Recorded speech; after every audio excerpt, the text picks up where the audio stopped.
In a time where dissenters are crushed and artists fear speaking out, the Strokes said "Hold My Beer." During the Weekend 2 performance at the Coachella Music and Arts Festival, the rock band called out U.S. foreign intervention across the world to the tune of Oblivious. From Chile to the Congo, Ecuador, and Bolivia, and even in our own backyard, with state-sanctioned violence, it was all called out. They displayed powerful images of genocide from years past, the slave trade, Jim Crow laws, the Black Lives Matter movement, Panama, Guatemala, and the war machine attacking and obliterating Iran, and of course, the genocide which is ongoing in Palestine. The last visual, a fighter jet dropping countless bombs. It is beyond strong, elevating the set to not only one of the best political messages we have seen at the festival, but also an educational moment for so many in the crowd who have had their history wiped by the American education system. We start with Patrice Lumumba, the former leader of the Congo.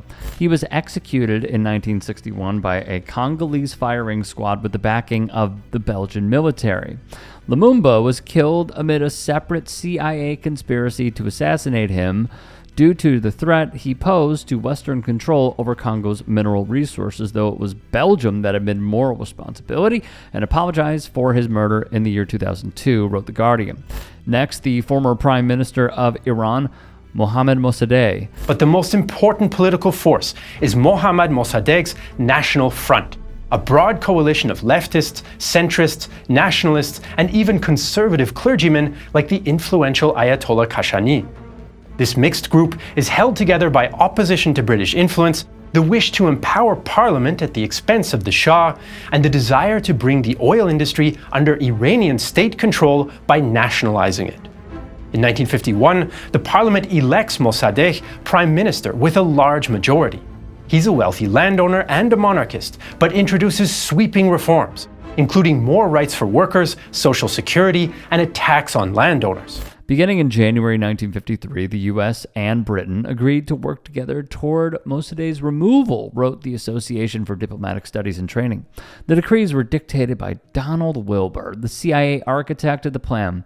Soon, massive protests engineered by the states took place across the city to assist the coup. Mossadegh would be imprisoned for 3 years, put under house arrest until his death in 1967.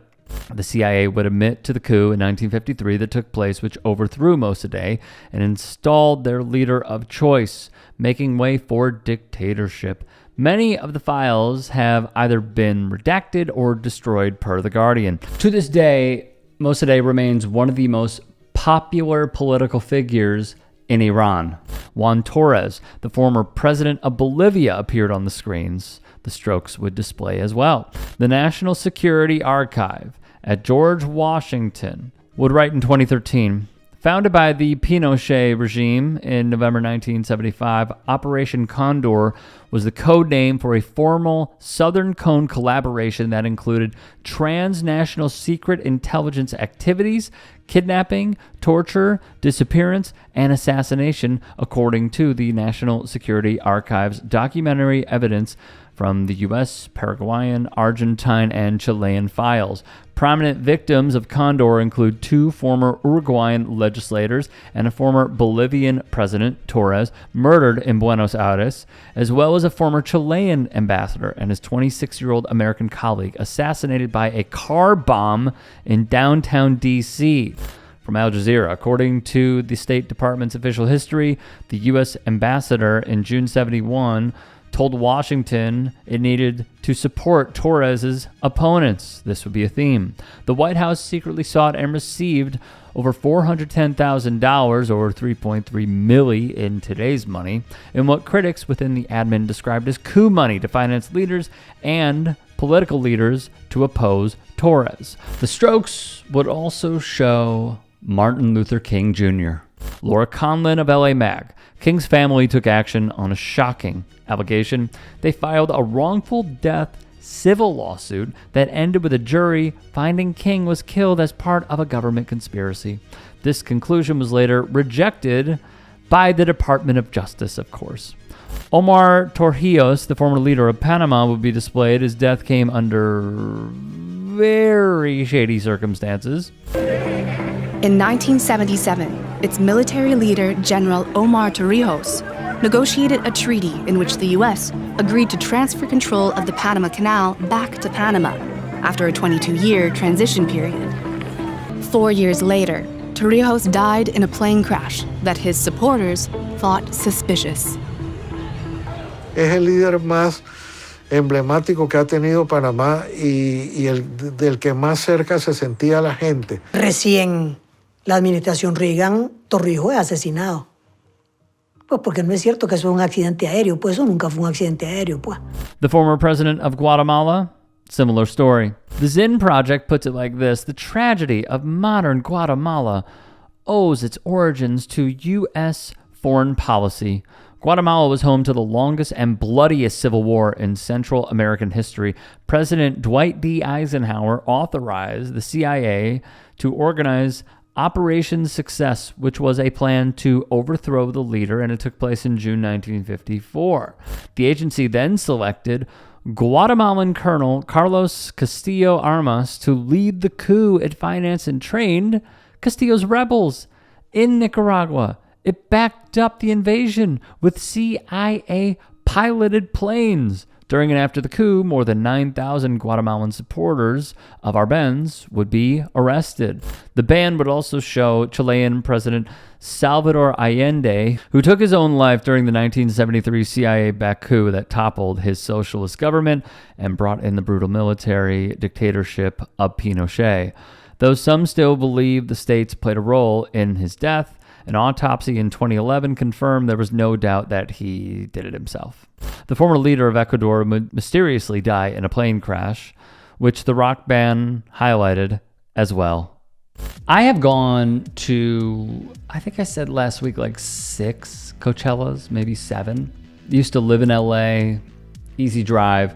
True story, first year I got in was a last minute, I don't know if I've told this story before, I'm sure I have, a last minute ticket off of Viagogo, and it cost me $275. So to see the prices that people are paying is just insane. And I have paid it, not where it is now, but I have paid a ridiculous amount to go because I really am about the music. I love live music. I'm a live music nerd. And I love the fact that you could see so many good, high quality artists or up and comers on side stage. I saw Khruangbin on a side stage one year. Like, it's great. My wife saw Disclosure before they were big. Like, it's cool. So regardless, one thing that has been absent when I have been there has been overt political messages. And I think it's because people musicians don't want to take the risk. They don't want the backlash. They know that Philip Anschutz runs the festival and may not like a lot of this stuff. It's a combination. But let me tell you something. I have watched this performance probably 10 times. Not just to see if I missed anything, but because I thoroughly effing enjoy it. It is quality. They basically said, oh, you thought me wearing a Amazon Crime shirt with the logo was bad? Oh, you thought me making jokes about the draft was bad? Oh, no. Give me one more week. Give me one more week. And I'm going to teach you about United States intervention and how we are the bad guys. How American imperialism leads to decimated populations, unjust wars, leads to the starvation, genocide, killings of people around the world because of us, because of our tax dollars. The amount of instability that we have caused, I'll tell you about it. And that is Julian Casablancas for you. That is The Strokes for you. That is, to a degree, punk rock for you. That is what it's all about. It is not about saying, hey, when they go low, we go high. Nah. F that. We're done. This is about teaching everyone what the American education system would not. About how leftists and left-wing movements have been crushed by far-right imperialism to try and justify endless wars through our own tax dollars and through what we do with those tax dollars, which is amp up the war machine, drop tons of bombs on innocent people, get involved so we can install our authoritarian of choice. No matter where it is, that is what we do. That is our game.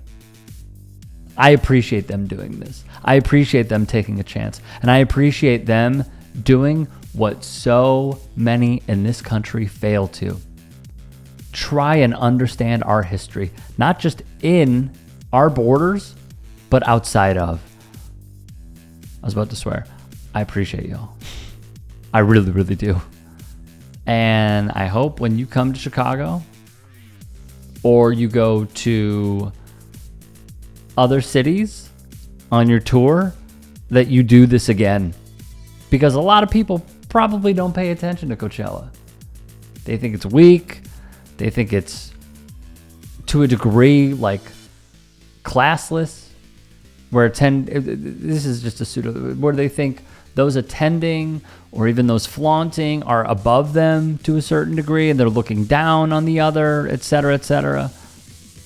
Do it. Do it at every single stop. And I will add this lastly. If you've been watching the channel, you know that I absolutely love Kneecap. I do. And seeing the reaction from their performance to the Strokes is pretty interesting, I must say, because they were widely condemned. And with the Strokes, it's like people expected it. Hey, I appreciate you watching. Now, if you can, please do become a channel member by going to youtube.com/tytsports and clicking the join button. If that's too much for you, you can just go to tyt.com/join to become a member. It helps all of us out here at the Young Turks and keeps our network afloat. In addition, you could follow me on my socials on Twitter, Instagram, and TikTok. Appreciate the love. Have a great day.